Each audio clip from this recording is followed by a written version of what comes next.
What is happening, y'all? Cowboy here, and welcome to my ultimate guide for Hell Is Us. Now, in this video, we're going to do a full breakdown of equipment and combat, talk a little bit about the various menus in the game, and give you some general tips for when it comes to navigating the various puzzles.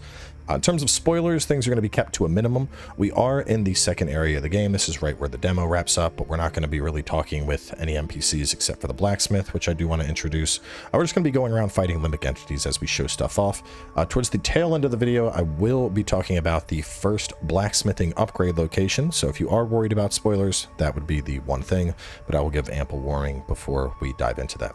So either way, let's dive in and talk about the game. And the first thing we're going to be talking about are the weapons. Now, we have four primary types of weapons in Hell Is Us. We have twin axes, we have pole arms, we have swords, and then we have great swords. And each of these weapons has something that's kind of distinct about it besides obviously the moveset. Taking a look at the stats here in the breakdown, you'll see something like the greatsword, for example, has better guard protection as well as limbic theft, whereas something like the polearm is going to have better attack speed and better parry agility. And so when it comes to choosing your weapon, it's really going to come down to your playstyle. Something like the greatsword is a lot more defensive. It has a lot more limbic energy, meaning it can use our glyph abilities more often, whereas something like the twin axes, for example, they have a attack speed and a parry agility, but our theft is a lot lower to make up for that, and obviously our guard protection is very low because it's more of a parry intended weapon. So when it comes to your weapon choice, honestly, the best recommendation I can make is to play with all of them and get a feel for what works the best for you. I found myself very attracted to the twin axes as well as the polearm, mainly because of the attack speed for them, whereas something like the great sword as well as the regular sword, they were just a little bit too slow for my tastes. Now, you'll notice we have a bunch of different weapons: twin axes of ecstasy, rage, terror, another ecstasy. Over here we have a grief. And when it comes to what type of emotion your weapon is assigned to, it's very much going to come down to the preference for what type of glyphs you want to have on that weapon. Now, when it comes to, just to elaborate on this, it doesn't matter. It's not like, you need ecstasy to overcome rage and rage to overcome terror and terror to beat grief and grief to beat ecstasy. There's no rock, paper, scissors type system. Obviously, there is the aesthetic choice. Personally, I think the ecstasy weapons and the rage weapons tend to look the best. But the big factor, the big determining factor is going to be what glyphs you want. Now, when it comes to glyphs, a weapon can use any glyphs that have the same limbic sphere as that weapon. So rage weapons can use rage glyphs. In addition, any weapon is able to use neutral glyphs. And so we're going to be taking an in-depth look at all the various glyphs when we get to the blacksmith. This is just information that's in the game. It's not anything I had to unlock, so you'll be able to get it immediately as well. And that should be one of your main deciding factors when determining how you want to upgrade your weapon is, what glyphs look attractive to you, because those are going to be the main components that are going to elevate your combat and help determine your build. Now, besides that, some other forms of customization we have. Of course, we have a defensive gear. Similar to always, I would suggest going for something that is going to align with your build. A couple of big standouts to me. Obviously, Bracers of Rage, giving us just raw lifesteal on melee. Fantastic choice all around, in my opinion. Bathe in Blood. This is another one that I found to be really, really nice. Anytime, well, obviously this is at grade 4, but when it's maxed out, anytime we kill an enemy, we're just getting a quarter of our health and stamina back, which is huge. Another one that I'm a big fan of is over here, Idol of Grief Anger. Strikes against you will increase the damage of your next attack for a duration of 8 seconds. I get 100% melee damage. So really, really nice, because I have a berserker type play style where I'm basically just trading blows and putting up stuff like the berserk, where I can't be stunned or knocked back. So I have that alongside lifesteal, alongside increases in my damage when I take hits. So, that kind of gives you an idea of what I'm talking about when I say adapting to the playstyle you're choosing. Besides that, lastly, we have passive relics. These are just effects that are on at all times. Limbic theft bonus. This is by far my favorite. And there's a couple of these you're going to find. You're going to get these through limbic chests. You're going to get them from time loops. And these are things that we're going to go over in a little bit. But besides that, some others that are really nice. I use the experience bonus one quite a bit until my weapons are up at max level. We have stuff like this where our endurance is restored equal to our damage every time we do the final hit of our combo. That can be really, really nice, especially with something like Greatsword. So there's a fair amount of flexibility there. And then lastly, we have our active relics, and these are going to be typically big cooldown things that have incredibly potent effects, like Aster's Band of Domination. This is one of the first ones you get. A 10-second stun duration and a 10-meter radius. This is devastating when you're surrounded by enemies. Personally, I'm a really big fan of Wisdom of the Griffin. With this one, I get 20 Lymbic per second for 3 minutes, which is huge. It just allows me to keep spamming my abilities and not even worry if my Lymbic gets low. But so there is quite a bit of customization we can choose from here when it comes to how we want to build our character up. Now, talking about the combat in particular, each weapon has a set number of attacks, which we can see listed on the weapon. Besides that, when we hold either Y or triangle, we also have a charge attack, which is going to cost some Limbic energy.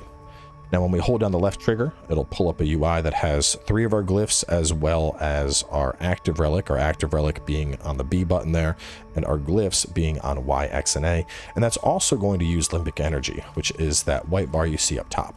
So if I'm just locking on to an enemy, you can see I was able to tag through all 3 of those targets and just attack them using my blast.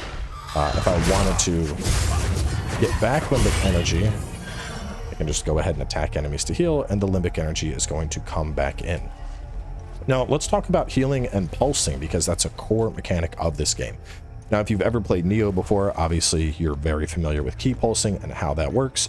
But basically, as we land attacks on Limbic entities, we are going to pull back temporary health that can be restored by timing a press of R1.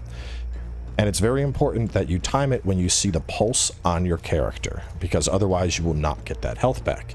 Now, this can be quite powerful, especially in fights, because if you get really good at timing this, you can effectively just maintain your HP without ever needing to use healing items. Just to show an example of this.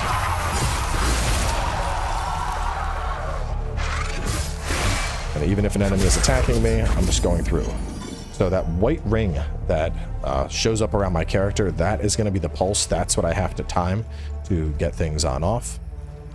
Here we go. Looks like a slightly harder fight over here, so we can show this off. And let's talk about some of the other stuff. So we also have our drone abilities that we can use. Drone abilities are... You're going to discover these as you go throughout the game. There's a couple that are pretty nice. I'm a big fan of the bull charge you just saw me do. I also like the spin to win. I just think this one's really fun.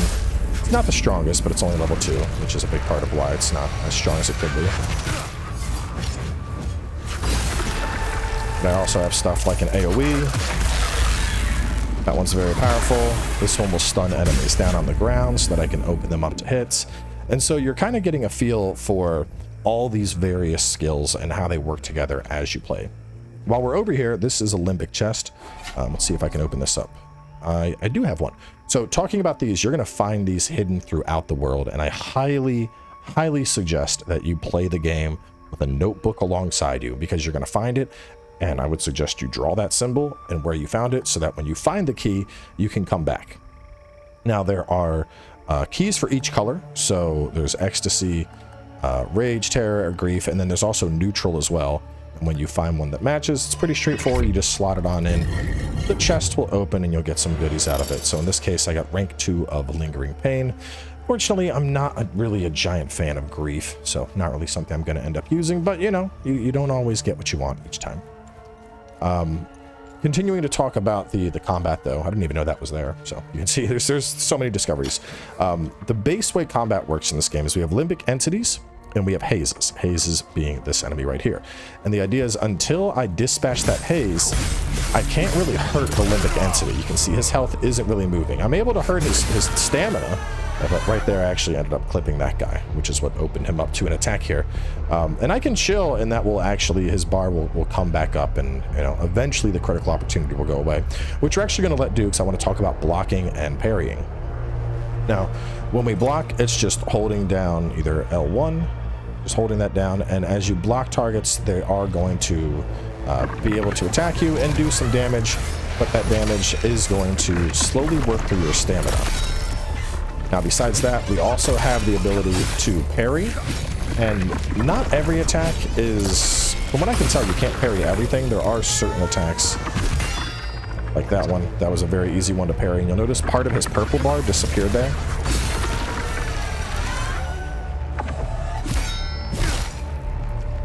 It's that the red wind-up ones are just much easier to parry.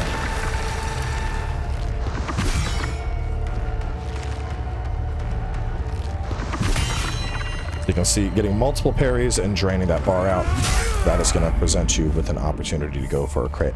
Now, you're not going to need to always go for that, but if there is a particular enemy that you're struggling to get damage in on, those defender type limbic dudes that we just fought right there, I think he is one of the more annoying ones because he can block, so parrying is a great way to handle enemies like that.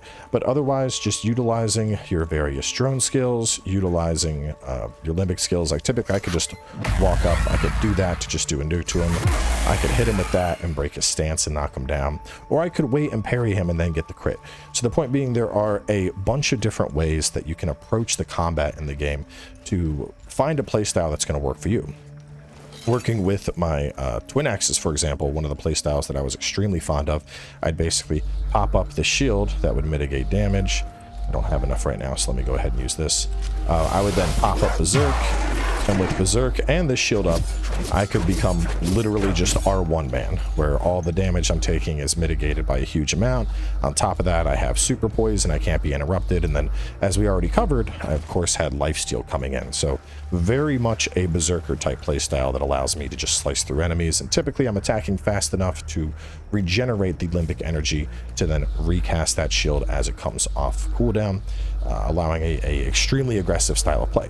And by the flip side, working with my polearm, with the polearm, I have the ability to jump on into enemies with one of the glyphs I'm using. So I would jump into enemies and stun, and then I'd have an AoE option, and I'd also have the poise break. And so this was a lot more of my flexible weapon choice, while the dual blades instead were more of my single target kill. So something like this. Once he stands up, just break his stance down and take him out pretty easily.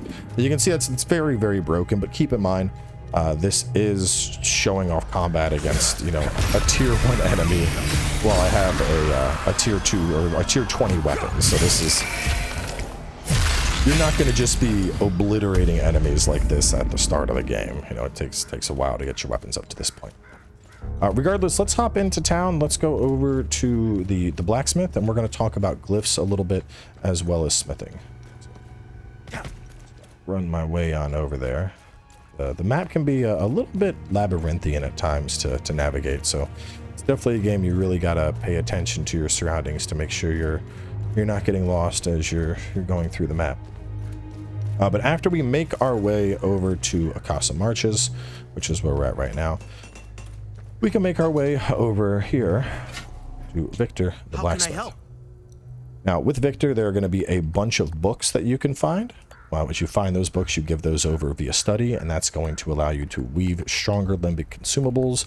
It's going to allow you to upgrade your weapon to higher tiers, imbue your defensive gear up to level 4, and eventually you can even infuse shards. So if I wanted rage-specific shards, I could turn neutral shards into rage, which is all very, very nice. But the big thing I want to talk about here with Victor is going to be the glyphs, because previously I talked about how we want to upgrade our weapon, and this is also if I had a neutral weapon, this is where I would go to infuse that weapon with a particular type of emotion, whether that's going to be terror or rage or grief or ecstasy. But not only that, when we are making that choice, this is what it's going to come down to, is the glyphs. Because, you know, if you're looking through and you're like, man, rage looks really good, you can't use those with a grief weapon. So very much keep in mind the glyphs that look the most attractive to you. Now, talking about some of the glyphs that I personally like the most, Wave of Wrath, I found this to be pretty solid as an AoE option, but I do think AoE is kind of something you don't really need all that much as Rage. I found Rage to be much better at single target. With that being said, I was a big fan of Rage Spike. This is a small explosion radius nuke that you can throw on out. Late game, it's 2400 damage, which is very, very, very strong. I have not found it, but this is a very good ability. Even the tier 1 is good. It just doesn't stick up to the types of enemies I typically fight anymore. Fury can be very nice, but it's kind of situational. That like last fight where you saw multiple enemies all linked by the umbilical cord, I could use this and it would surge through, hitting every enemy for nearly 1600 damage. So there are some use cases where it can be extremely potent. Animosity, this one's pretty interesting. It'll basically like yoink an enemy on over to you and stun it, but I found it better to just be full on aggressive with something like Berserk. Now going over to Glyph, Glyph has a lot of damage over time and AoE type effects. Over here we have 700 damage to self per second, but 1070 damage to enemies per second, so you have stuff like that. Overwhelm, this one's pretty nice. It's just a 10-meter radius, and it's going to have a stun as well as a knockback. I liked going for lingering pain. I could basically just put this on out and it was going to cause damage over time. So very damage over time, you know, small ticks of damage in the Glyph type tree. Now in the neutral tree, you might think, oh, I don't want neutral. Neutral's boring. But there's actually some stuff that's very solid, like perfect guard. 100% guard stamina loss reduction. Just means like guarding is basically free while you have that up. Limbic slivers, you saw me use that just a second ago.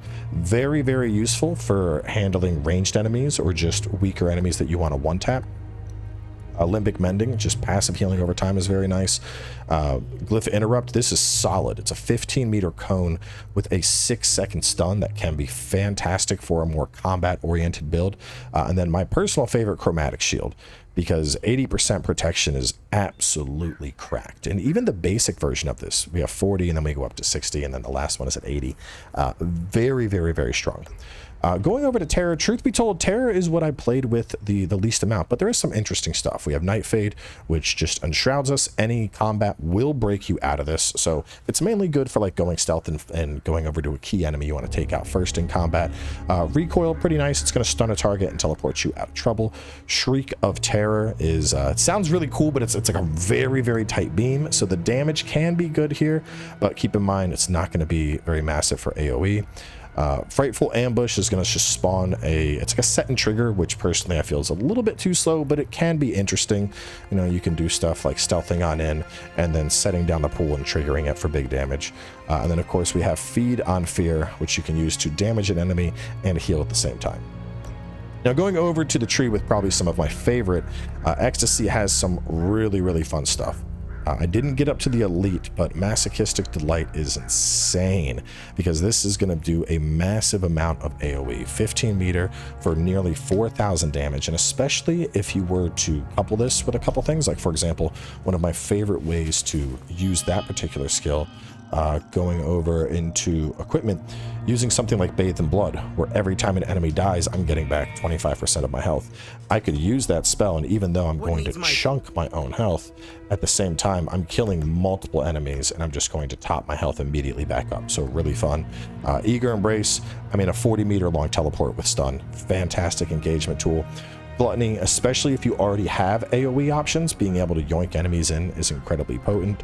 So you could do that with something like Rapture, which is basically just a charged, safer version of what we have with Masochistic Delight. So for example, you could Gluttony to yank all the enemies in, they're stunned for 4 seconds, and then you charge up Rapture and you discharge a 2400 damage explosion.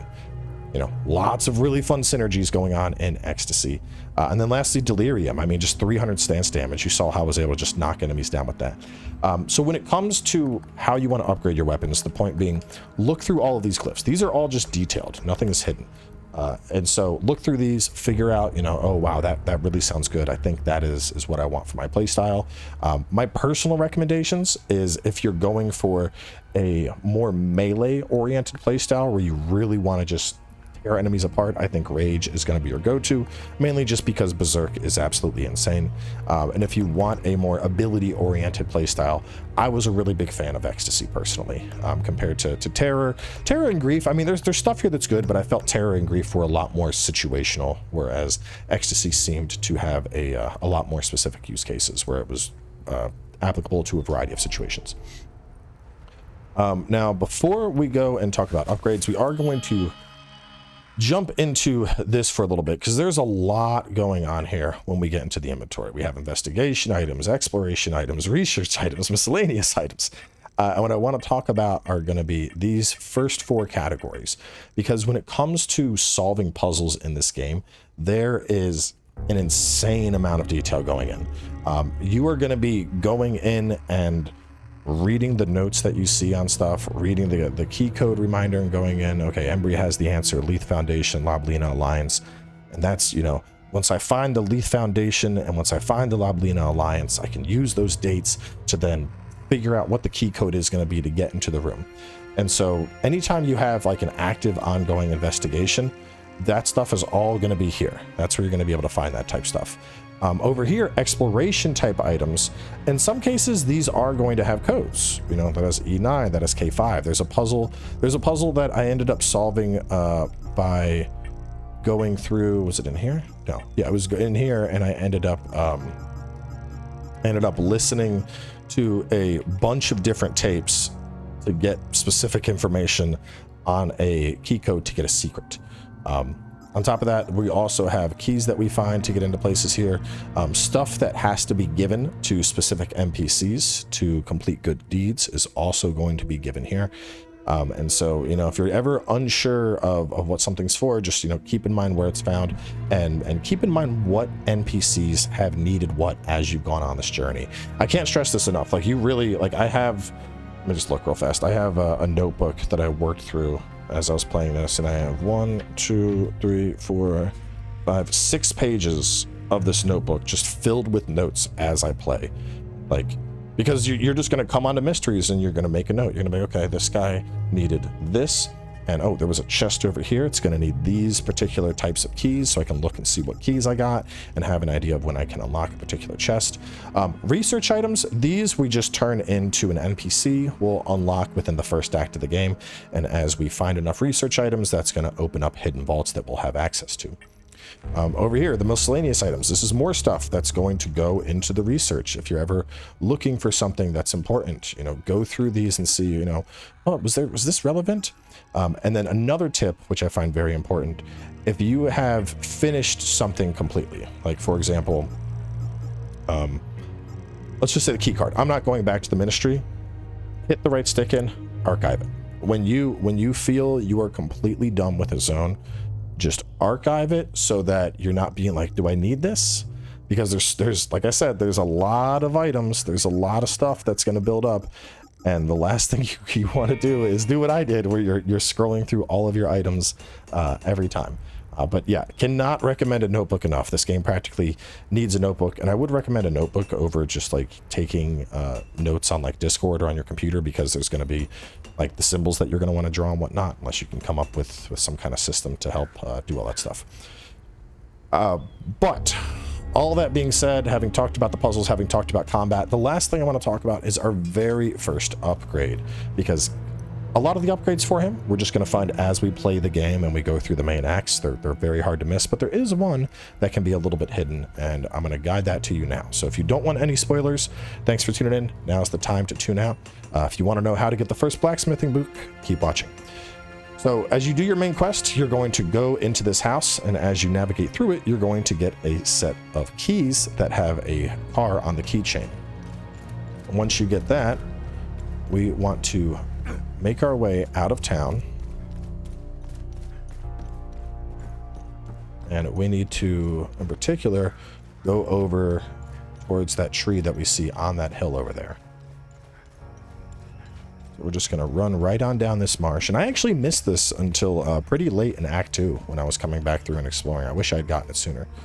But as you make your way over here and we cross this bridge, there's going to be some enemies that you have to fight, but right over here will be the car. When you open this trunk, you're going to get the very first smithing book that you can then give over to Vincent, which will then allow you to really get the ball rolling, allow you to level up your weapons to an even higher level, which is going to be great because weapon experience is just based on killing enemies with that weapon equipped in combat. So ramping that up so that your weapons can, you know, go all the way up to 20 and you can just continue playing is super nice. You know, you don't need to worry about Titanite shards or anything like that. Your weapons level up purely through being used, and there are some consumables that can even level them up further. But there's definitely a lot to jump into in this game, and if you're a fan of puzzles, I think it'll be right up your alley because there are mysteries aplenty to solve. So either way, that's going to wrap things up for me. If y'all have any questions about the game, feel free to leave a comment down below. This video is sponsored, so I'm sure I'll have a link to to the game in the description or something. But either way, thanks for coming on by, and I'll catch y'all next time.